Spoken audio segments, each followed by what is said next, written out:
पंजाब सरकार मंडी बोर्ड का एक नवा फरमान आया है कि जिहड़ी प्रोक्योरमेंट है झोने की वो सिर्फ 10 नवंबर तक होएगी। ये मोहाली जिले का दसारना पिंड है। असी देख सकते हैं हुण जिहड़ी कंबाइन है वो ऑटोमैटिक वाढी कर रही है। जिहड़ी फसल झोने की बची हुई है पंजाब के एक बड़े खेतर तक हाली भी जिहड़ी झोने की फसल है खड़ी हुई है, क्योंकि बहुत सारी लेट मैच्योरिंग वैरायटीज सन, कुछ वैरायटीज हाली तक मैच्योर नहीं हुई है, तो कुछ जिहड़ी फसल है वो पक के तैयार है। लेकिन किसानों के उपर यह प्रैशर है कि 2 दिनों के अंदर उन्होंने जिहड़ी अपनी फसल है वो वढ़ के मंडियां तक पहुँचानी है।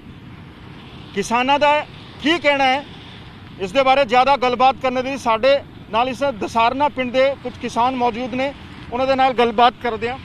तुसीं अपना नाम दसोगे भाजी? परमिंदर सिंह है। परमिंदर जी, जो नवा फरमान आया मंडी बोर्ड का हाँ जी कि 10 तारीख तक ही जिहड़ी फसल है वो प्रोक्योर होएगी, इसनों लेके तुहानूं की कहना है? ये गलत है जी। ਅਸੀਂ कहना चाहुंदे भी पहला 17 तरीक ਨੂੰ बारिश हुई थी जिहड़ी ਉਹਦੇ ਕਰਕੇ ਆੜ੍ਹਤੀਆਂ ਨੇ ਰੋਕਤੀ ਦੀ ਜੀਰੀ ਵੀ ਜੀਰੀ ਨਾ ਲੈ ਕੇ ਆਇਓ। ਥੋੜੀ ਬਾਰਿਸ਼ ਹੋਈ ਤੀ ਉਹਦੇ ਕਰਕੇ 2-3 ਦਿਨ ਬਾਅਦ ਕਮੈਨਾ ਫੇਰ ਚੱਲ ਪਈਆਂ।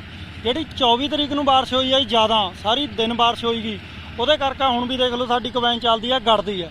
यानी लंबा टाइम होर ਵਧਾਉਣਾ चाहिए। हले बहुत जीरी खड़ी है, घट तो घट 20% जीरी होर खड़ी है जी हले खेतों के विच। मतलब कितना का टाइम लगेगा उसकी वाढी लई? यानी 20 तरीक का घट तो घट चाहिए, 20 नवंबर तक जी चाहिए है ਤਾਂ ਜਾ ਕੇ ਝੋਨੇ ਦੀ ਖਰੀਦ ਪੂਰੀ ਹੋ। ਜੇ ਸਰਕਾਰ ਨੇ ਪ੍ਰੋਕਿਉਰਮੈਂਟ ਨਹੀਂ ਕੀਤੀ 10 ਤਰੀਕ ਤੋਂ ਬਾਅਦ ਤੇ ਤੁਹਾਨੂੰ ਨੁਕਸਾਨ ਹੋਏਗਾ? ਹਾਂਜੀ ਜ਼ਰੂਰ ਨੁਕਸਾਨ ਹੋਊਗਾ। ਫਿਰ ਘੱਟ ਰੇਟ ਨੂੰ ਚੱਕੂਗੇ ਜੀ।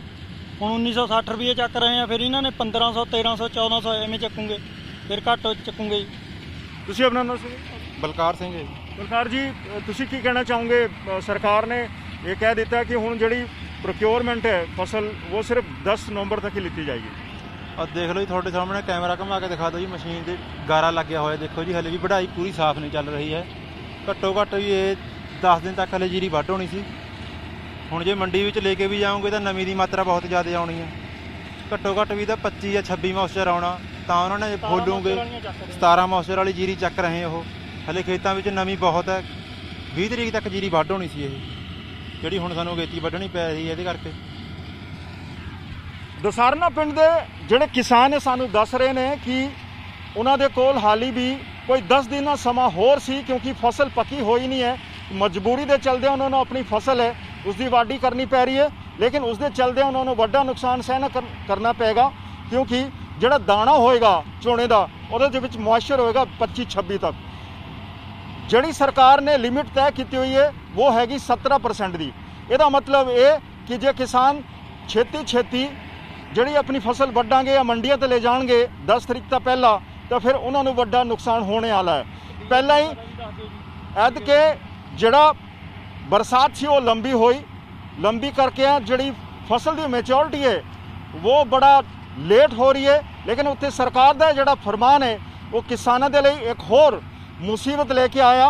किसानों ने पहला ही बड़ी मुसीबत झालियां ने, पहला तूफान आया, आंधी आया, मीह पिया, उसके चलदे भी जिहड़ी फसल है उन्होंने खराब होती रही। तो ऐदके एक होर परेशानी उन्होंने ये है कि जे उन्होंने ये फसल छेती वढ़नी पई तो फिर की होना कि उन्होंने जोड़ा MSP है वो 10 तरीक तक ही मिलना। जे 10 तरीक के बाद यानी 10 नवंबर के बाद वो अपनी फसल लेके मंडी में जाएंगे तो फिर उन्होंने औने पौने दाम मिलने हैं। ये कह रहे हैं सानू कि जो उन्होंने रेट मिलना 1500-1600 रुपये का मिलना, जो उन्होंने खर्चा भी पूरा नहीं कर सकेगा। सो ऐसन ये ग्राउंड रिपोर्ट जिहड़े असी मोहाली दे एक पिंड तो दे रहे हैं। किसानों का मानना है कि हाली तक भी जिहड़ी 20% जिहड़ी झोने की फसल है वो खेतों 'च खड़ी हुई है, मिट्टी गिली है। कंबाइन के टायर भी सानू दस रहे हैं कि खेत गिले ने, लेकिन किसानों की यह मजबूरी है। पंजाब सरकार का जिहड़ा फरमान आया वो किसानों के लिए सही नहीं। हुण किसान ये मंग कर रहे हैं कि ये जिहड़ी लिमिट है 10 तरीक ते वधा के घट तो घट 20 नवंबर तक कर दी जाए। कैमरामैन दिलीप साहू दे नाल मनजीत सैगल, मोहाली, पंजाब तक के लिए।